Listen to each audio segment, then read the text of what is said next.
کیا تصویر والے کمرے میں نماز کی ادائیگی درست ہوگی؟ شریعت کی نظر میں تصویر کسے کہتے ہیں؟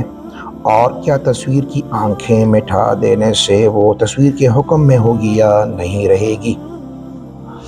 دیکھیے، ایک تو کمرے میں موجود چادر وغیرہ یا بیڈ شیٹ وغیرہ پر معمولی چھوٹی سی ننھی منی تصویریں ہوتی ہیں کہ ایک عام شخص اگر کھڑا ہو کر ان کو دیکھے تو انسانی آنکھ اس کے اعضاء کو نہیں پہچان سکتی، تو ایسی ننھی منی تصویروں کے استعمال کی گنجائش ہے، اس کو تصویر کا حکم نہیں دیا جائے گا، اور نہ ہی اس طرح کی ننھی منی جو چھوٹی تصویریں ہیں وہ فرشتوں کے دخول، جو رحمت کے فرشتے ہیں ان کے دخول کے لیے مانع بھی نہیں ہوگی۔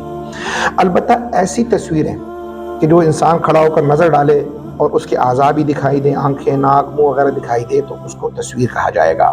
اس لیے ایسی تصویر والے کمرے میں نماز کی ادائیگی کرنا بھی مکروہ تحریمی ہوگی۔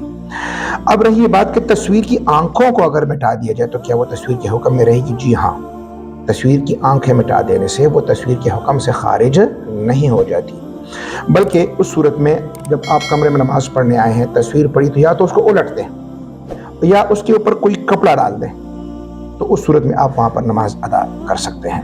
بصورت دیگر ایسی تصویر وہ رحمت کے فرشتوں کے دخول میں بھی مانع ہوگی اور نماز کی ادائیگی بھی وہاں پر مکروہ تحریمی ہوگی۔ شکریہ۔